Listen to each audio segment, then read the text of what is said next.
Hello बच्चों, माई सेल्वी के गर्ग। और इस वीडियो में हम लोग देखने वाले हैं 20 years PYQ of chapter Newton's law of motion known as NLM, और कुछ बच्चे उसे LOM के नाम से भी पुकारते हैं। फ्रिक्शन इसमें इंक्लूडेड नहीं है। फ्रिक्शन के लिए एंड सर्कुलर मोशन के लिए मैं अलग से वीडियोस अपलोड करूंगा। इसमें हम लोग देखेंगे Newton's law of motion without friction. Okay बच्चों, तो चलिए शुरुआत करते हैं। और आई होप वीडियो शुरू करने से पहले ये मैं बात कहना चाहूंगा आपसे कि आप जो बाकी PYQ वीडियोस हैं वो भी जरूर देखें, और शॉर्ट ट्रिक वीडियोस भी आप जरूर देखें बच्चों, क्योंकि वो काफी हेल्पफुल होती हैं फाइनल नीट के एग्जाम में या फिर जेई के एग्जाम में अपना टाइम सेव करने में। वो बहुत ज्यादा हेल्पफुल होती हैं बच्चों।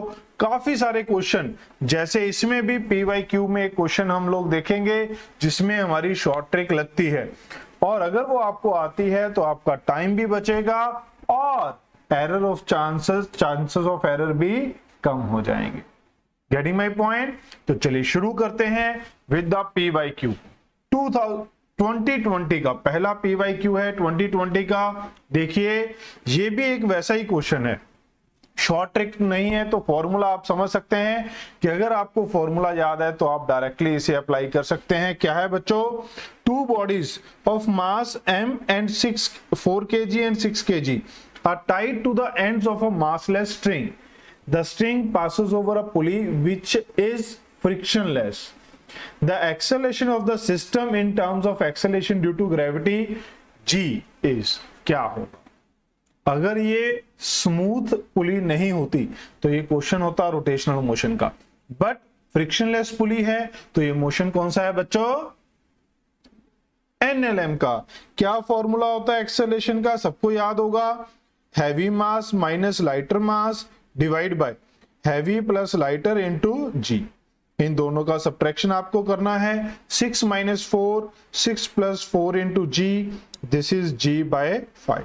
आप देख सकते हैं विद इन फ्यू सेकेंड्स आप इसे सॉल्व कर सकते हैं। ये फॉर्मूला बच्चों आपको याद होना चाहिए। नेक्स्ट क्वेश्चन है 2019 का।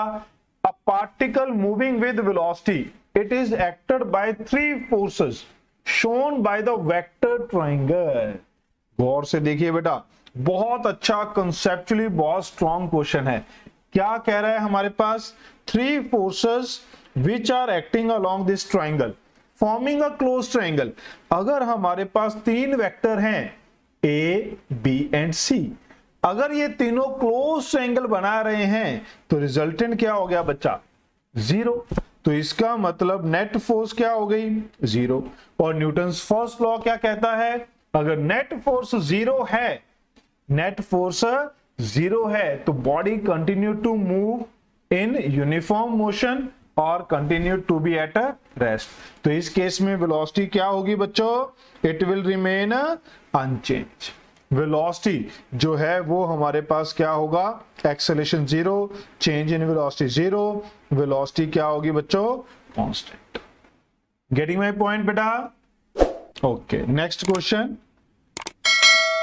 क्वेश्चन काफी अच्छा क्वेश्चन था। आप देख सकते हैं 2020 में क्वेश्चंस आसान था, बट 19 and 17 में उतना भी आसान नहीं है। ये क्वेश्चन है स्प्रिंग ब्लॉक सिस्टम। ये एक बहुत ही अच्छी प्रॉब्लम है बच्चों, गौर से देखेंगे। इसको 2 तरीके से आप कर सकते हैं। पहला है जो हम जनरली देखते हैं कि हम पहले फोर्सेस लिखेंगे बच्चों। फोर्सेस लिखेंगे, इनिशियली इक्विलिब्रियम में है, डाउनवर्ड फोर्स कितनी लग रही है? mg। ऊपर की तरफ क्या लगेगी? टेंशन।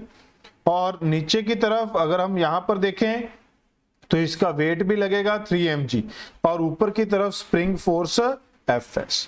अब अगर आप बी ब्लॉक के कोरस्पॉन्डिंग देखें तो यहां पर क्या होगा बच्चों? T = mg। ए ब्लॉक के कोरस्पॉन्डिंग देखें, ए के कोरस्पॉन्डिंग देखेंगे तो T + 3 mg = Fs। ओके बच्चों, तो Fs हमारे पास कितनी आ गई है? 4 mg। ये समझ में आया बच्चों? आपको सबसे पहले क्या लिख लेनी है? फोर्सेस लिख लेनी है। अब कह रहा है कि इसको काट दिया गया है। ओ माय गॉड, गौर से देखिए, गौर से देखिए, इसको यहां से कट कर दिया गया है, सीजर से हमने स्ट्रिंग को कट कर दिया।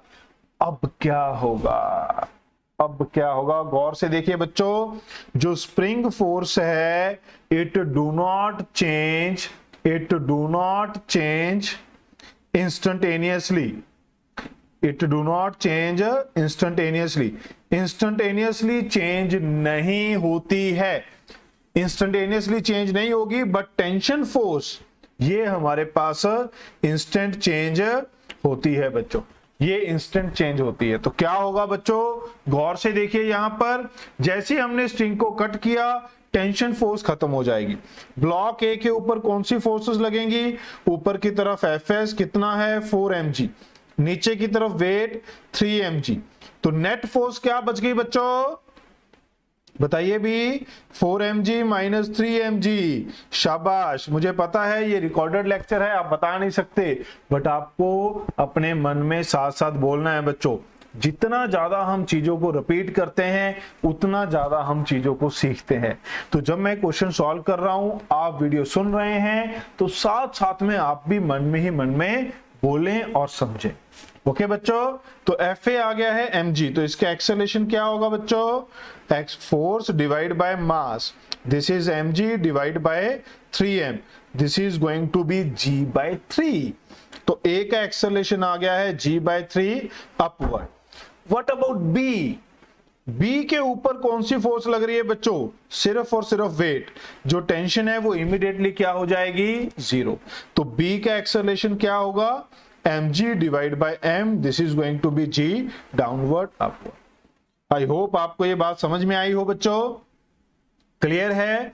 तो इस तरीके से आप इसे कंप्लीटली सॉल्व कर सकते हैं। पहले हमने देखो फोर्सेस लिखी T एंड Fs, फिर हमने देखा कि जो स्प्रिंग फोर्स है वो इंस्टेंटेनियसली चेंज नहीं होती, तो वो सेम रहेगी स्ट्रिंग के कटने के जस्ट बाद। वेट नीचे की तरफ वही लगेगा, तो इससे हमें क्या मिल गया? यहां पर एक्सेलरेशन मिल गया।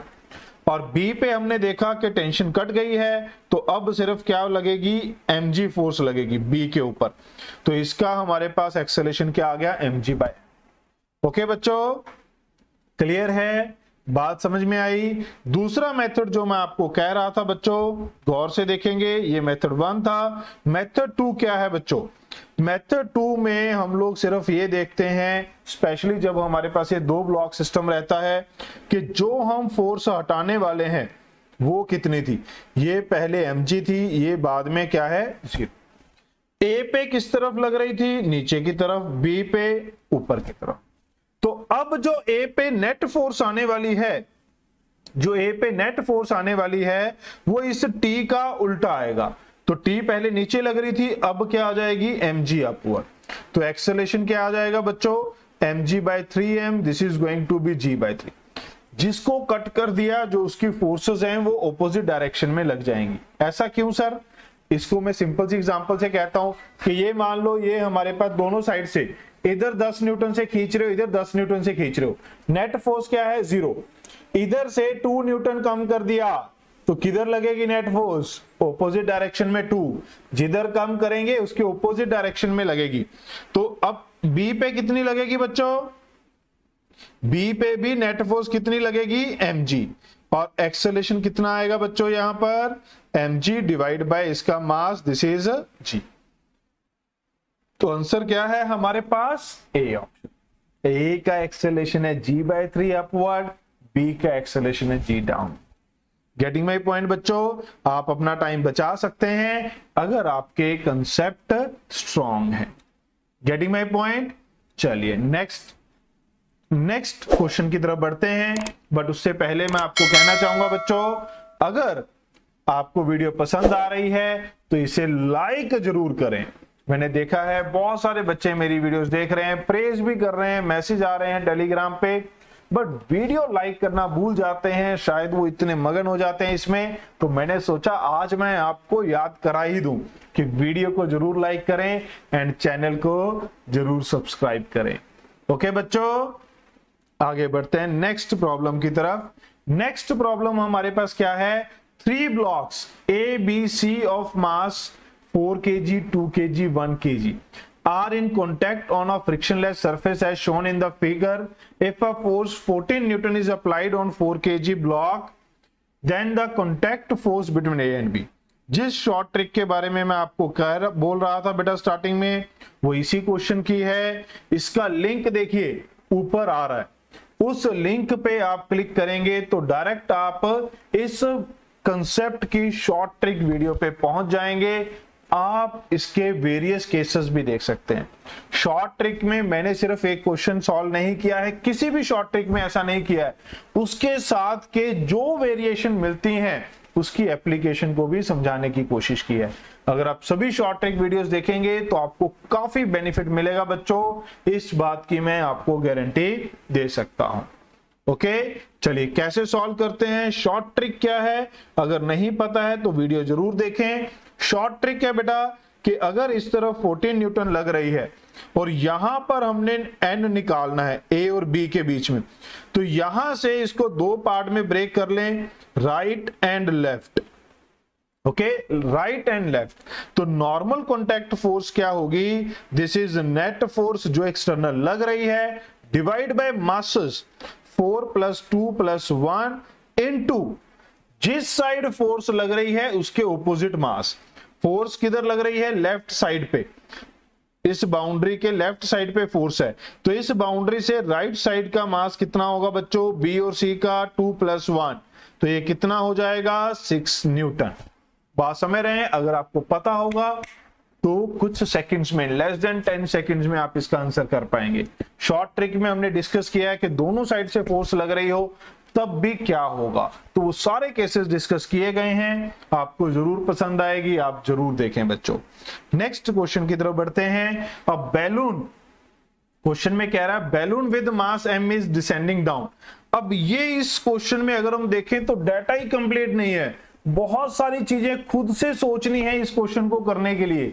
क्या है वही देखेंगे इस क्वेश्चन में। अब balloon with mass m is descending down with acceleration a which is less than g, how much mass should be removed from it। ये जो लाइन लिखी है ना less than g, यहां से पहले हमें ये आइडिया हो गया है कि बैलून अगर हमारे पास कोई है, इसके ऊपर ग्रेविटी के साथ साथ कोई एक और फोर्स भी लगेगी। और जो ये बैलून की बात कर रहा है, क्योंकि ऐसा स्टैंडर्ड क्वेश्चन हम क्लास में भी करते हैं बच्चों, तो ये hot air balloon type problem है जिसमें बंदा ऊपर की तरफ जा रहा है, वो कोई सामान या कोई ऑब्जेक्ट ड्रॉप कर देता है। तो ये एक वो वाला बैलून है, हवा वाला बैलून नहीं है जो हम फूक से फुला के उड़ा देते हैं, वो वाला बैलून नहीं है। How much mass should be removed from it so that it start moving up with an acceleration है। इस स्टेटमेंट से भी हमें आइडिया लगता है कि डेफिनेटली इसके ऊपर अपवर्ड फोर्स लग रही है। और दूसरी चीज क्या माननी पड़ती है उसके बारे में भी बात करेंगे, पहले इक्वेशन बना लेते हैं। फर्स्ट इक्वेशन हमारे पास बनेगी बच्चों mg - b is equal to ma। जिस तरफ हमारे पास एक्सेलरेशन है उसी तरफ हमें नेट फोर्स लिखनी है बच्चों।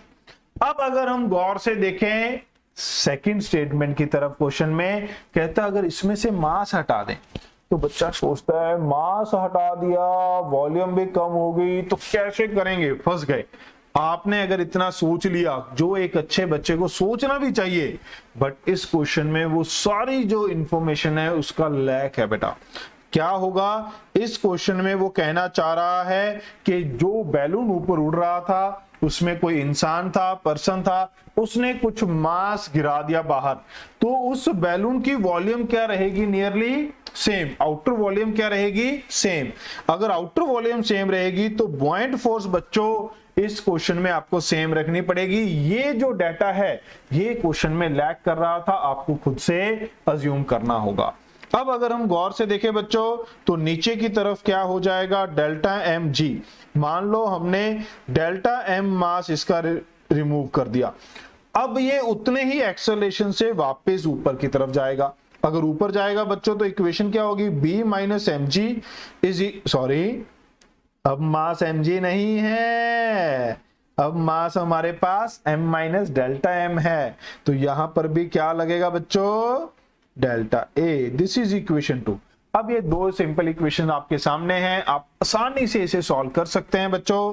क्या होगा, गौर से देखेंगे, गौर से देखिए बच्चों, यहां पर b minus M G plus delta M G M A plus delta M A. बच्चों ये बात समझ में आई।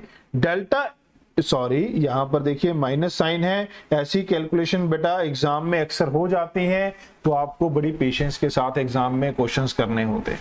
अब अगर आप ध्यान से देखें, डेल्टा एम की टर्म्स एक साइड ले आएंगे, ये हो जाएगा g प्लस से, दूसरी साइड जाएंगे तो b माइनस हो जाएगा, mg प्लस हो जाएगा। अगर आप गौर से देखें तो mg माइनस b किसके बराबर है बच्चों, ma, तो ये बन गया है 2ma। तो डेल्टा m क्या हो जाएगा बच्चों, 2ma divide by g plus a। तो क्या होगा यहां पर आप देख सकते हैं, this is option. Getting my point. तो काफी सारी चीजें इसमें हमें अज्यूम करनी पड़ी क्वेश्चन को सॉल्व करने के लिए, इसी वजह से हमें पी बाई क्यू सॉल्व करने की सजेशन दी जाती है बेटा, क्योंकि जब आप इसको सॉल्व करेंगे तो आपको आइडिया लगेगा कि कभी कभार ऐसे क्वेश्चन भी होते हैं जिसमें हमें थोड़ा बहुत डाटा अपनी तरफ से मानना पड़ता है। ओके बच्चों, चलिए नेक्स्ट क्वेश्चन की तरफ बढ़ते हैं। Force F is acting on a particle of mass m is indicated by force time graph and find the change in momentum। बच्चों जब भी ग्राफ के क्वेश्चन आते हैं आपको ध्यान रखना है फोर्स एंड मोमेंटम में क्या रिलेशन होता है, dp बाई dt। और अगर मैं dp बाई dt लिखूं तो ये होगा f dt। बच्चों जिन दो क्वांटिटीज का हम प्रोडक्ट कर रहे हैं, अगर उनके बीच में ग्राफ दिया हो तो जब मैं इसको इंटीग्रेट करता हूं तो ये क्या कहलाता है बच्चों, area under FT curve, area under FT curve. तो बच्चों हमें क्या फाइंड करना है, सिंपली एरिया, क्योंकि ये वेक्टर क्वांटिटीज हैं तो विद साइन हम एरिया लेंगे। तो चेंज इन मोमेंटम क्या आ जाएगा बच्चों, गौर से देखिए, फर्स्ट ट्रायंगल का एरिया क्या है 1/2, बेस कितना है बच्चों यहां पर 2, और जो परपेंडिकुलर है ये कितना है 6, तो 2 इंटू 6 बच गया बच्चों, प्लस डाउनवर्ड इसके लिए हम क्या लिखेंगे नेगेटिव, इसके लिए हम क्या लिखेंगे बच्चों एरिया के लिए माइनस, कितना है ये वाली साइड है बेटा, देखिए यहां पर दिखाया गया है 3 है, और ये वाला कितना है 2 to 4, तो 3 इंटू 2। इसके लिए बच्चों अगर आप देखें तो ये थोड़ा सा देखिए ग्राफ में गड़बड़ है, यहां पर अगर आप देखेंगे यहां पर ये 3 थोड़ा सा ऊपर जा रहा है, बट और कोई इंडिकेट नहीं किया गया, तो मैं इसको 3 मान के ही सॉल्व करूंगा। 3 इंटू 4, तो ये अगर आप देखें तो ये 6 था, ये -6 है, प्लस 12 है, 12 आंसर हमारे पास आ रहा है। बाय चांस मान लेते हैं कि अगर हम इसको 2 मान लें, कोई बच्चा सोच सकता है कि सर ये थोड़ा सा नीचे है, तो मैंने इसको 2 लिख लिया, तो आपका आंसर आना चाहिए था 8, बट अगर आप गौर से देखेंगे इसमें ऐसी कोई ऑप्शन नहीं है, तो चैलेंज का चांस नहीं बनेगा। अगर वैसी कोई ऑप्शन होती तो डेफिनेटली हम इसको चैलेंज कर पाते, बट ऐसा कोई ऑप्शन नहीं है, तो बच्चों जो आंसर है उसी के साथ हमें चलना पड़ेगा। चलिए बच्चों देखते हैं नेक्स्ट क्वेश्चन। नेक्स्ट क्वेश्चन हमारे पास क्या कहता है, 3 blocks with masses m, 2m, 3m are connected by strings as shown in figure. After an upward force F is applied on block M, the masses moves upward at constant speed. इस question में जो tricky word था वो ये है बच्चों, constant speed. आपने ऐसे क्वेश्चन क्लास में जरूर किए होंगे जिसमें एक्सेलरेशन के साथ जाता है और हम टेंशन फाइंड करते हैं। What is the net force on the block of mass 2m? 2m मास के ब्लॉक के ऊपर नेट फोर्स कितनी होगी बच्चों? ट्रिकी क्वेश्चन है, प्योर ट्रिकी क्वेश्चन। आप समझ रहे हैं, बिल्कुल सिर्फ इस स्टेटमेंट, इस वर्ड के ऊपर डिपेंड करता है। अगर ये कांस्टेंट स्पीड के साथ जा रहा है तो इसमें से किसी भी ब्लॉक के ऊपर जो स्पीड होगी वो नेट फोर्स क्या होगी, 0, क्योंकि एक्सेलरेशन क्या है, 0। It is moving with constant speed and acceleration is 0, and net force question में देखिए क्या पूछ लिया गया है बच्चों, नेट फोर्स पूछ ली गई है। नेट फोर्स क्या है, 0। तो ये थी इस क्वेश्चन में ट्रिक, बड़े ही आसानी से आप कर सकते थे, बट क्वेश्चन में वर्ड आपको फाइंड करना था constant speed. Getting my point. चलिए let's move to next question बच्चों। इस क्वेश्चन को जरा ध्यान से पढ़े। A stone is dropped from a height h, it hit the ground with a certain momentum p।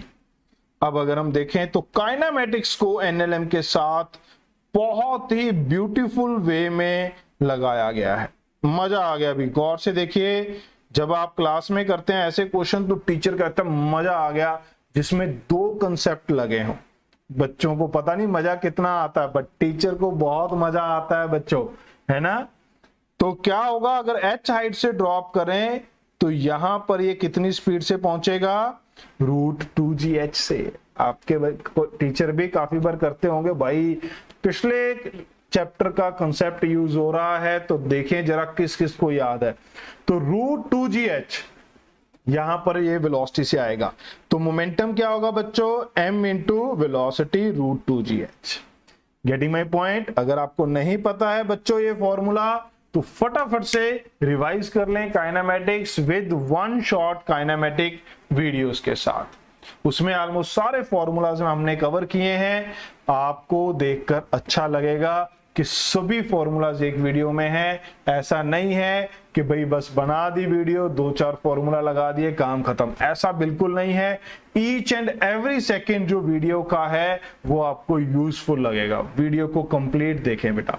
यहां पर अगर हम देखें तो कहता है if the stone is dropped from a height 100% more than the previous height. Height को double कर दें। 100% मोर देन का मतलब क्या है, 100% मोर देन का मतलब बच्चों कितनी हाइट हो गई है, 2h। तो velocity with which it reach the ground वो कितनी हो जाएगी बच्चों, वो हो जाएगी √2 टाइम्स इनिशियल वेलोसिटी। तो momentum with which it strike the ground वो कितना हो जाएगा, पहले से √2 टाइम्स हो जाएगा। Getting my point. अब कह रहा है हमें निकालना था परसेंटेज इंक्रीज बच्चों। इंक्रीज चेंज कितना होगा, चेंज कितना हो जाएगा, final minus initial √2 minus 1p। Percentage change कितना होता है बच्चों, परसेंटेज चेंज होता है delta p by p। This is √2 into 100 करना था बच्चों यहाँ पर, तो ये आएगा √2 माइनस 1 इंटू 100 बच्चों। कितना हो गया है, कितना हो गया है बच्चों यहाँ पर, ये 41%। 41% ये हमारे पास हो गया है। गेटिंग माई पॉइंट बच्चों। आप इसे मार्क कर सकते हैं, नोट कर लें। नेक्स्ट क्वेश्चन की तरफ बढ़ते हैं बेटा। नेक्स्ट क्वेश्चन है हमारे पास, a body of mass m hits normally a rigid wall with velocity v and bounce back with the same velocity. The impulse experienced by the body. What is impulse over here? आप देख रहे हैं बच्चों, हर साल जो है वो बदल कर आ रहा है क्वेश्चन, कभी किसी में से कभी किसी टॉपिक में से। इसलिए हम कहते हैं कि सारे फॉर्मूलाज रिवाइज करने चाहिए। बट जो चैप्टर +2 का कैपेसिटर है उसमें सिर्फ 4 ही फॉर्मूला में से क्वेश्चन आए हुए हैं। रिपीटेडली उन्हीं को फॉर्मूलाज को बार बार दिया गया है। उसकी भी 20 इयर्स की वीडियो हमने डाल रखी है, आप उसे अच्छे से देख सकते हैं। तो यहां पर क्या है बच्चों, a bounce back with the same velocity the impulse experienced by the body is. गौर से देखिए, एक रिजिड वॉल को हिट करती है नॉर्मली विद वेलोसिटी v और bounce back with the same velocity, same velocity से बाउंस बैक करता है। तो क्या होगा बच्चों, अगर हम गौर से देखें तो इंपल्स होता है चेंज इन मोमेंटम। इंपल्स होता है बच्चों change in momentum vector, final minus initial, final minus initial. अगर आप गौर से देखें m final velocity minus initial velocity बच्चों। अब अगर हम देखें m फाइनल वेलोसिटी, अगर आप देखें एक साइड इसमें देखिए 0 ऑप्शन भी दी हुई है, और काफी सारे बच्चे फटाफट से 0 मार्क कर देंगे। Final minus initial MV minus MD 0, MV minus MV 0। अरे बड़ा आसान क्वेश्चन था, फंस गए जाल में, फंस गए जाल में। गौर से देखिए, यहां पर अगर आपने इस डायरेक्शन को पॉजिटिव लिया है तो ये नेगेटिव लेंगे, तो यहां velocity minus V, initial plus V, ये आ जाएगी माइनस 2mv। बच्चों मैग्नीट्यूड कितना हो जाएगा? 2mv। तो आंसर क्या आना था बच्चों? सी। आंसर क्या आना है? सी, 2mv। This is the impulse. Okay बच्चों, 0 नहीं है।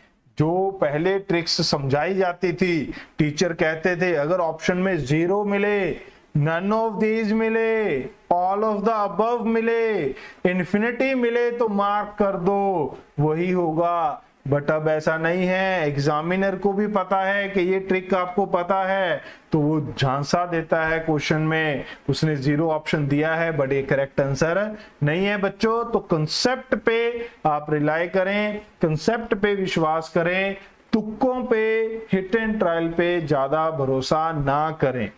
ओके बच्चों, आगे बढ़ते हैं। नेक्स्ट है person of 60 kg is inside the lift. एक लिफ्ट है बच्चों हमारे पास, और इसके अंदर हमारे पास एक पर्सन है। लो जी, पर्सन लेकर आते हैं। अरे आ गया, अरे देख रहे हो, ये आ गया अपने पास पर्सन।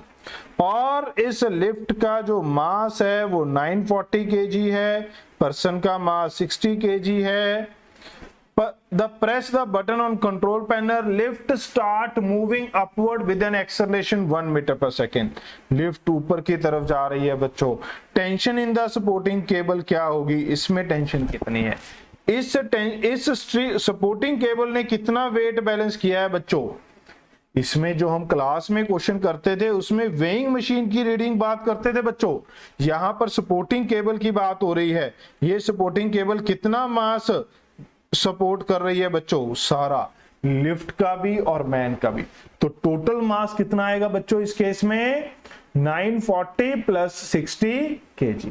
तो दिस इज 1000 kg बच्चों।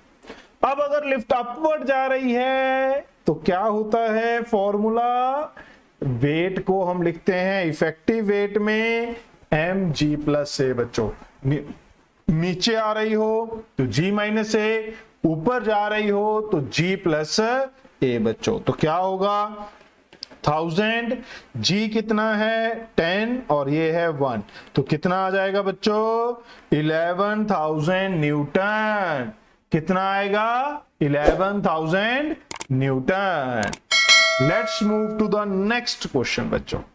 मास ऑफ लिफ्ट, फिर से मास ऑफ लिफ्ट आ गया। When the tension in the supporting cable is this, then its acceleration. गौर से देखिए बच्चों, जो सपोर्टिंग केबल है उसमें टेंशन किसके बराबर होगी? m g प्लस माइनस ए। अगर प्लस हुआ तो ऊपर जा रहा है, माइनस हुआ तो नीचे आ रहा है। तो अगर हम इसको प्लस मान के चलें, नेगेटिव आ गया तो हमें पता चल जाएगा क्या है। बट अगर आप गौर से देखें, मास कितना था बच्चों? 2000। अगर ये रेस्ट पे होती तो टेंशन कितनी होती? mg कितनी होती बच्चों? 20,000। और कितनी है यहाँ? 28,000। ज्यादा है तो definitely lift is accelerating upward. तो कितना होगा बच्चों? 28,000, 2000, g प्लस ए। मुझे लगता है आपकी कैलकुलेशन फास्ट होगी, तो आप फटाफट से इसे आप सॉल्व कर सकते हैं। इट इज ओनली 14 मीटर पर सेकेंड स्क्वायर। आपको धोखा देने के लिए 14 भी आंसर दिया गया था अगर आपने जी को नहीं कंसीडर किया। समझ रहे हैं बच्चों? नेक्स्ट क्वेश्चन देखते हैं। नेक्स्ट क्वेश्चन कहता है body under the action of force acquires an acceleration of this, the mass of this body must be। इस बॉडी का मास क्या होगा? अगर हम ध्यान से देखें तो F किसके बराबर होता है? m में। बट कमाल की बात क्या है, एक ही सिर्फ मैग्नीट्यूड दी है, और फोर्स का वेक्टर दिया है, तो भाई फाइंड कर लेंगे फोर्स की मैग्नीट्यूड क्या होगी, आई के कोफिशिएंट का स्क्वायर, जे के कोफिशिएंट का स्क्वायर, के कोफिशिएंट का स्क्वायर। और मुझे लगता है you are fast in this calculation, आप आसानी से सॉल्व कर सकते हैं 10√2। ओके बच्चों, तो मास क्या आ जाएगा, force divide bye acceleration, acceleration था 1, तो मास आ गया है 10√2 kg। आप देख सकते हैं क्वेश्चन को सॉल्व करने के लिए कितना टाइम चाहिए। मेजॉरिटी ऑफ द क्वेश्चंस वो इतने ही टाइम में 20-30 सेकंड्स में सॉल्व होते हैं नीट में बच्चों। बट कुछ क्वेश्चन ऐसे भी आते हैं जिसमें टाइम थोड़ा ज्यादा लगता है। वो कितने क्वेश्चन होते हैं, 4 से 5। उनमें भी काफी सारे क्वेश्चन ऐसे होते हैं, उनमें से भी कुछ क्वेश्चन ऐसे होते हैं जो डायरेक्ट शॉर्ट ट्रिक्स से हो सकते हैं। तो शॉर्ट ट्रिक्स जरूर देखें, जरूर याद करें। नेक्स्ट क्वेश्चन देखेंगे। नेक्स्ट क्वेश्चन क्या है, अब ये क्वेश्चन है बेटा, इसमें जो थोड़ा अनजान है, जिसकी प्रैक्टिस कम है वेक्टर में, वो काफी टाइम लगा सकता है। जिसकी अच्छे से प्रैक्टिस है वो इसे भी बड़ी क्विकली कर सकता है।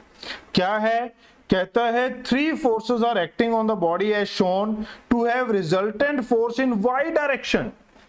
कितनी होनी चाहिए नहीं कहा, उसने कहा रिजल्टेंट वाई में होनी चाहिए। इसका मतलब एक्स के लॉन्ग कंपोनेंट क्या करने हैं, एक्स के लॉन्ग कंपोनेंट क्या करने हैं, 0। सिर्फ इतना सा काम हमें करना है, वाई की तरफ नहीं देखना है, उधर कितना भी हो कोई फर्क नहीं, एक्स के लॉन्ग कंपोनेंट 0 करने हैं।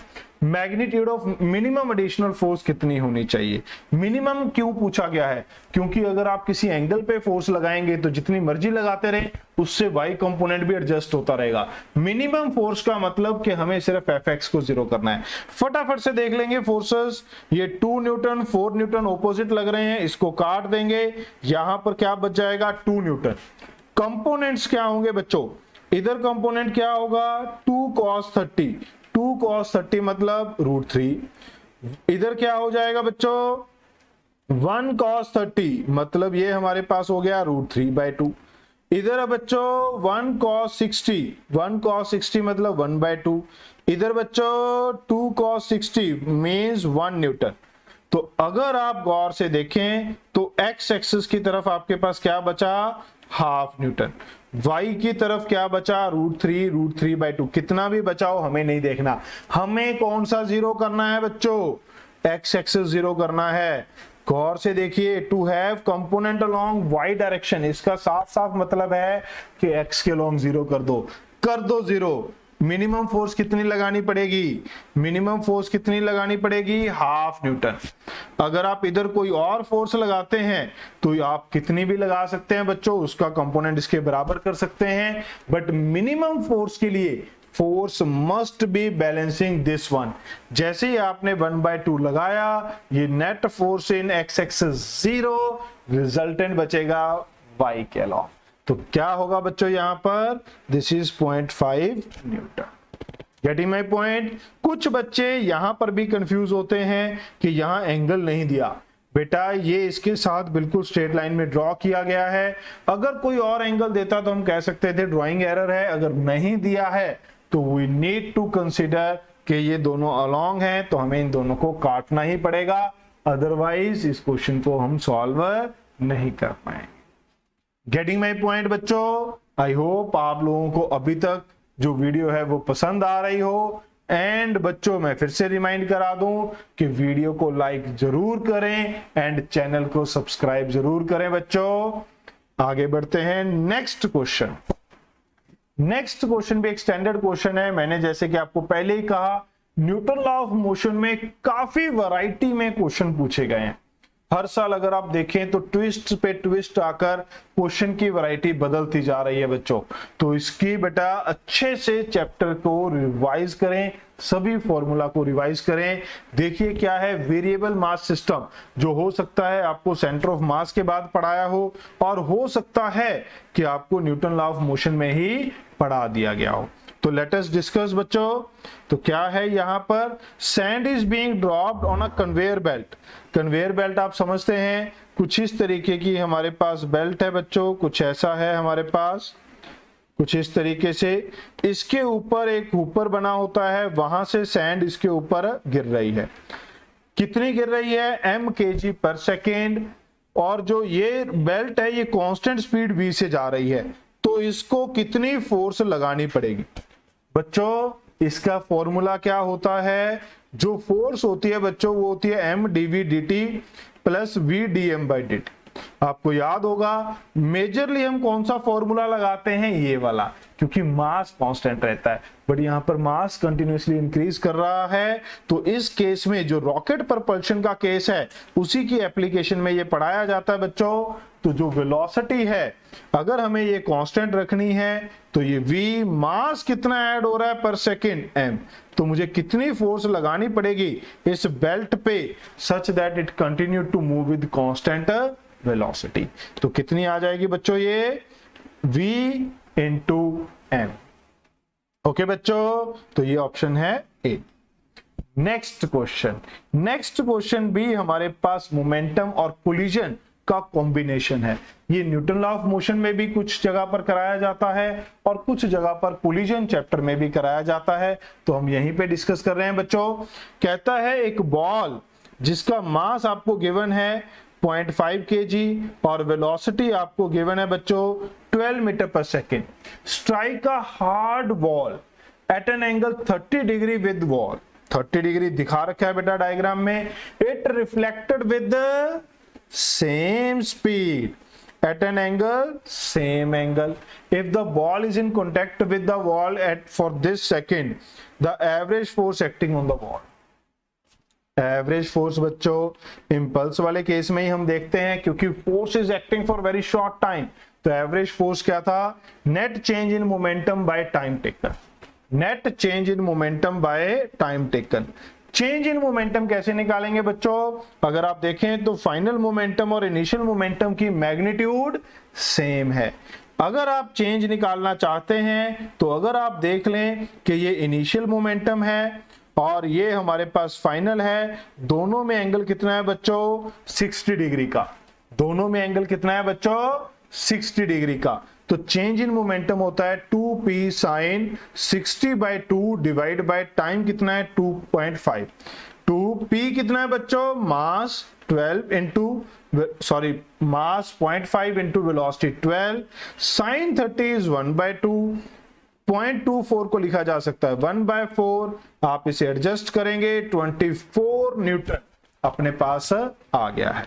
कितना आ गया बच्चों अपने पास, 24 न्यूटन आ चुका है। This is one method. Second method to solve this question is, second method, अगर आपको ये वाला फॉर्मूला याद नहीं है बच्चों, आप इसके कंपोनेंट ले सकते हैं। ये होगा p cos 30, अगर आप परपेंडिकुलर देखें तो ये होगा p sin 30 बच्चों। यहां पर जब ये रिबाउंड करेगा, ये p है तो ये होगा p cos 30 और ये हो जाएगा p sin 30 बच्चों। और चेंज इन मोमेंटम क्या होता है, फाइनल माइनस इनिशियल बेटा वेक्टर में।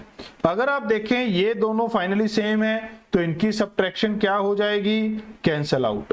अगर आप परपेंडिकुलर टू वॉल देखें तो क्या होगा बच्चा, परपेंडिकुलर टू वॉल में क्या हो जाएगा, p sin 30 किस तरफ है, टूवर्ड लेफ्ट, तो मैंने माइनस लगा दिया। इनिशियल किस तरफ था, राइट की तरफ, मैंने प्लस लगा दिया। ये क्या बच गया बच्चों, p बच गया।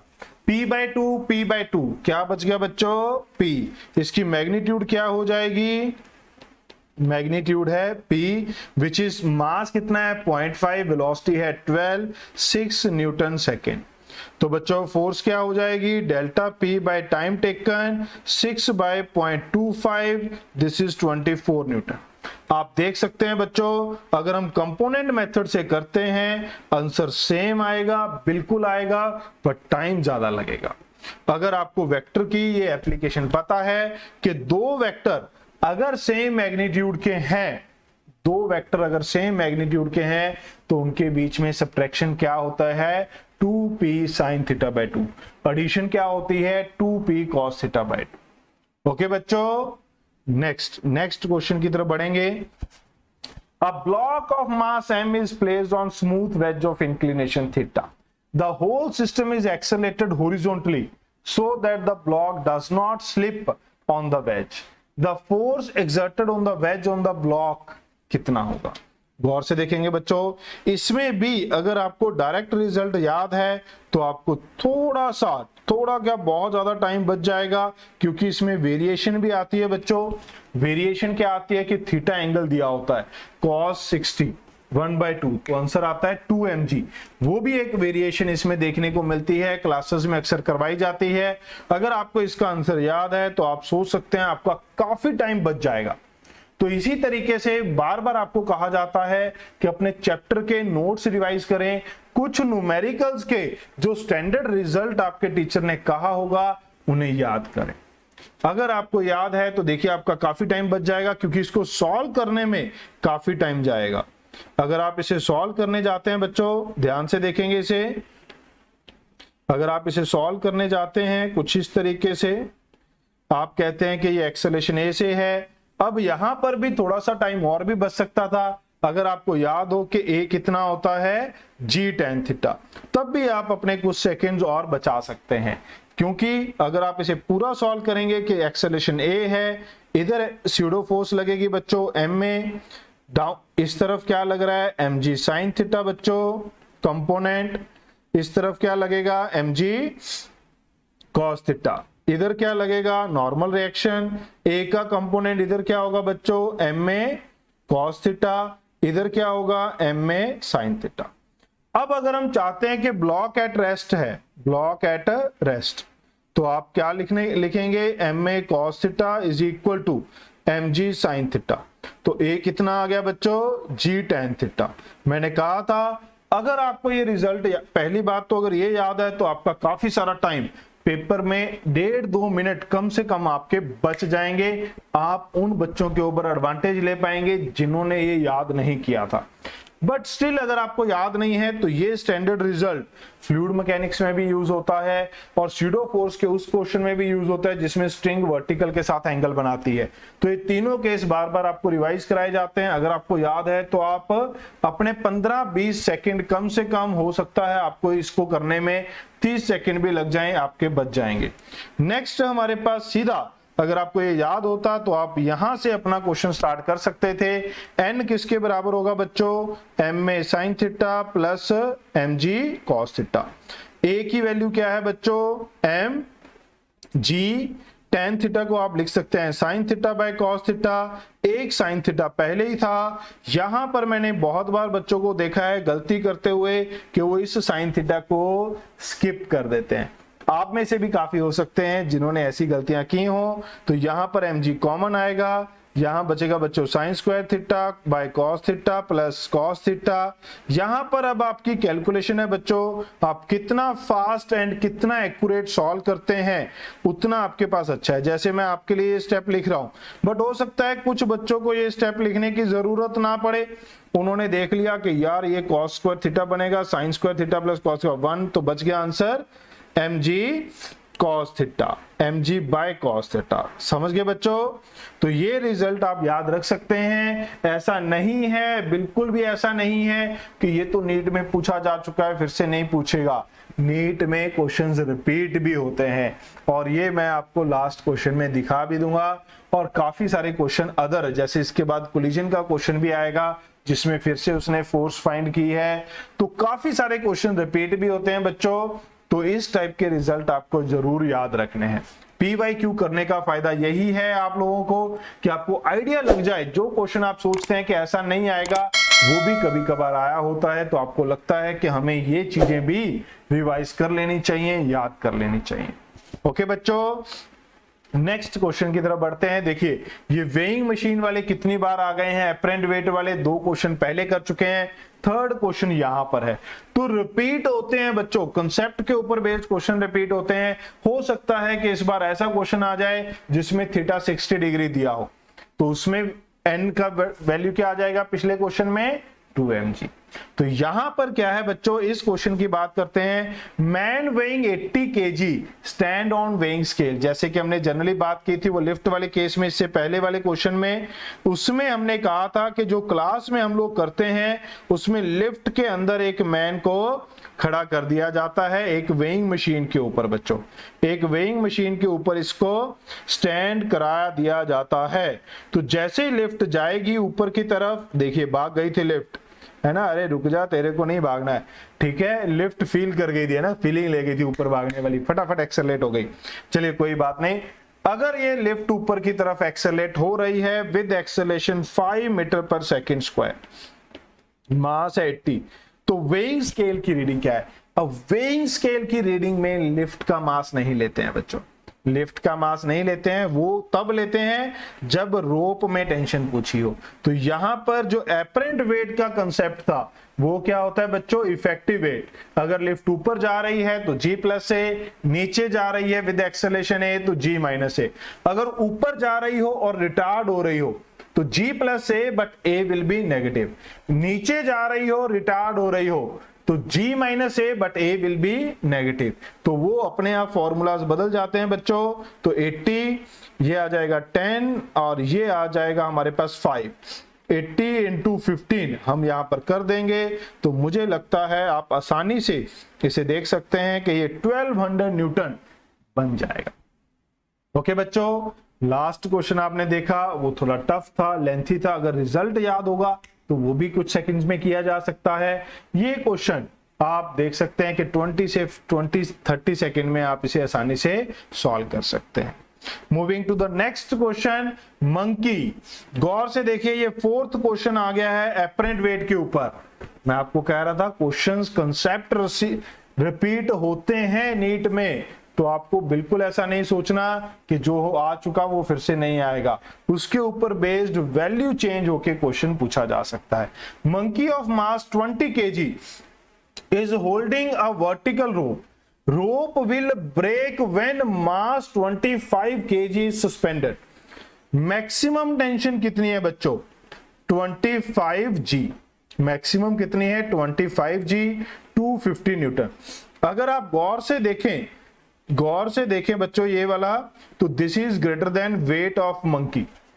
मंकी के वेट से ज्यादा है, तो मंकी इसको ऊपर की तरफ क्लाइंब कर सकता है विद एन एक्सेलरेशन ए। अगर ये मंकी के वेट से कम होता तो मंकी को नीचे की तरफ उतरना पड़ता विद एक्सेलरेशन ए। तो यहां पर क्वेश्चन में पूछा गया है what is the maximum acceleration with which the monkey can climb up along the rope. कितने मैक्सिमम एक्सेलरेशन से क्लाइंब कर सकता है बच्चों? जब वो क्लाइंब करेगा तो इफेक्टिव वेट हो जाता है g प्लस ए, और ये मैक्सिमम कितना हो सकता है? 25G, 250 Newton. मास कितना है? 20G प्लस ए बच्चों। यहां पर आ गया 20/2, ये है 10 प्लस ए। कैलकुलेशन ये आपके हाथ में है, आपने कितनी प्रैक्टिस की है आप उतनी फास्ट और उतने कम स्टेप्स यूज करके कैलकुलेशन को कर सकते हैं। ये तो मैं आपके लिए सभी स्टेप्स लिखता हूं सो दैट आपके मन में कोई कंफ्यूजन ना जाए। वन में कम्युनिकेशन हो रही है, आप अपनी प्रॉब्लम बता भी नहीं पाएंगे, तो इसीलिए सारे स्टेप्स लिखने हैं। बट जिसने जितनी ज्यादा प्रैक्टिस की है वो उतने कम स्टेप लिखकर अपने आंसर तक पहुंच सकता है। इसीलिए आपको कहा जाता है कि do as much as possible practice. Okay बच्चों, मैं आपको फिर से याद करा दूं, अगर अभी तक आपने चैनल को सब्सक्राइब नहीं किया है तो प्लीज बच्चों चैनल को सब्सक्राइब करिए, मुझे सपोर्ट करिए, अपने दोस्तों के साथ वीडियोस को जरूर शेयर करें। ओके, और इस वीडियो को लाइक करना बिल्कुल भी ना भूलें। ओके, नेक्स्ट क्वेश्चन की तरफ बढ़ते हैं। A lift weighing 1000 kg, another question of apparent weight, another question of apparent weight is moving upward with an acceleration of this tension in the supporting cable। Tension क्या होगी? ये भी upward है। सभी देखिए, सभी क्वेश्चन में अपवर्ड है, कोई वेरिएशन नहीं है, नीचे कभी आया ही नहीं, ऊपर की तरफ ही बढ़ते जाना है। ये भी कह रहे हैं पढ़ते जाओ बढ़ते जाओ। टेंशन क्या है बच्चों? mg प्लस ए। मास कितना है 1000, जी देखिए यहां 90 98 दिख रहे हैं सबको, 88 98, तो आपको यहां पर बाय डिफॉल्ट जी क्या लेनी है बच्चों 9.8, तो यहां 1000, ये आ गया 10.8, मल्टीप्लाई कर दीजिए क्या बनेगा बच्चों 10,800 न्यूटन, है ना। कुछ सेकंड का क्वेश्चन, अगर आपने अच्छे से कंसेप्ट प्रैक्टिस कर ली है। नेक्स्ट क्वेश्चन बच्चों, a cricketer catches a ball. आप देखिए इसके ऊपर बेस्ड भी 3 से 4 क्वेश्चन आ गए हैं कि जिसमें चेंज इन मोमेंटम से हमें फोर्स निकालनी है। एक बॉल को क्रिकेटर कैच कर लेता है, कैच कर लेगा तो फाइनल वेलोसिटी क्या हो जाएगी बच्चों 0। Then the he experience of force, वो कितनी फोर्स एक्सपीरियंस करेगा, फोर्स किसके बराबर आएगी बच्चों change in momentum by time taken, final velocity minus initial divide by time taken. हमें सिर्फ मैग्नीट्यूड देखनी है तो हम लगा देंगे बार्स। मास कितना है बच्चों 150 ग्राम, केजी में कन्वर्ट करना ना भूलें। वेलोसिटी बेटा चेंज इन कितनी है 20, टाइम कितना है बच्चों 0.1। अगर आप ध्यान से देखेंगे ये 0 और ये इससे कट जाएगा तो बचेगा क्या 30 न्यूटन। फिर से मैं वही बात कहूंगा, जितनी ज्यादा आपने कैलकुलेशन की है उतने ही कम टाइम में आप अपने कैलकुलेशन को एक्यूरेटली निपटा पाएंगे। एक आधा 0 आपने इधर उधर किया आपका आंसर बदल जाएगा। सारी ऑप्शंस हैं, 30 का 300 भी है, 30 का 3 भी है। गेटिंग माई पॉइंट बच्चों। Moving to the next question, ये अगेन मोमेंटम के ऊपर है और इसमें भी क्या पूछा गया है फोर्स। अगर आप देखिए इस कंसेप्ट को समझ गए थे जो हमने पहले किया था, हम यहां पर इस क्वेश्चन को मैं एक ही मेथड से करूंगा, दूसरा मेथड मैं पहले आपको बता चुका हूं। तो अगर आप देखें तो इधर है इनिशियल मोमेंटम, इधर है फाइनल, बस ये चेक कर लें फटाफट से स्पीड सेम है या नहीं। कहता 3 kg बॉल 10 मीटर पर सेकेंड 60 डिग्री पे रिफ्लेक्ट होती है with same speed and the same angle as shown in here. Time of contact 0.2 है, एवरेज फोर्स पूछा है बच्चों, चेंज इन मोमेंटम फटाफट से अपने मन में बोल दीजिए फॉर्मूला 2p sin θ/2। इन दोनों में एंगल कितना है रे, दोनों में इनिशियल और फाइनल में एंगल कितना है 120/2 sin 60 क्या होता है बच्चों √3/2, तो ये बच गया √3p।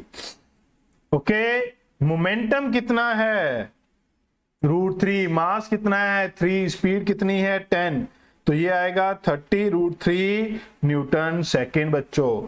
फोर्स क्या आ जाएगी बच्चों, average force change in momentum by time taken 30√3, time कितना है बच्चों 0.2, आप इसे एडजस्ट करें 150√3 बच्चों, तो क्या आएगा 150√3 न्यूटन। आप देखें बच्चों कैलकुलेशन की काफी जरूरत पड़ती है, तो जो लोग बच्चे ये सोचते हैं कि हमें कैलकुलेशन नहीं देखनी, थ्योरी बेस्ड क्वेश्चन आएंगे, ऐसा नहीं है।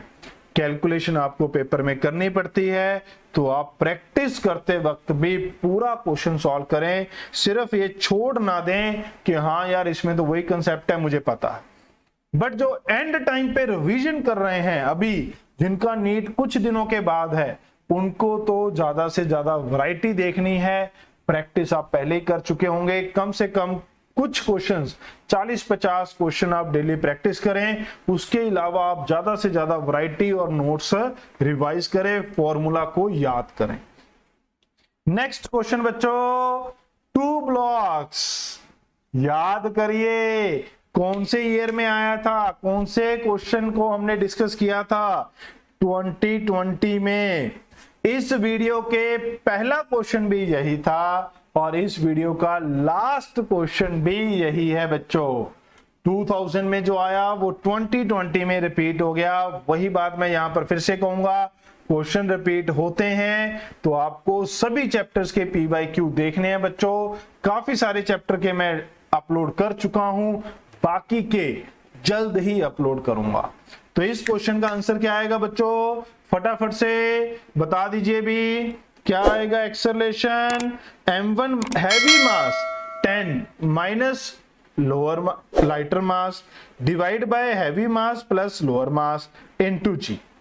अब यहां पर देखिए मास किसकी यूनिट में है, ग्राम, बट हमें कोई टेंशन नहीं है, ऊपर भी मास ग्राम में है, नीचे भी मास ग्राम में है, तो वो दोनों यूनिट कट जाएंगी, बचेगा क्या 5/15 g by 3 is the answer.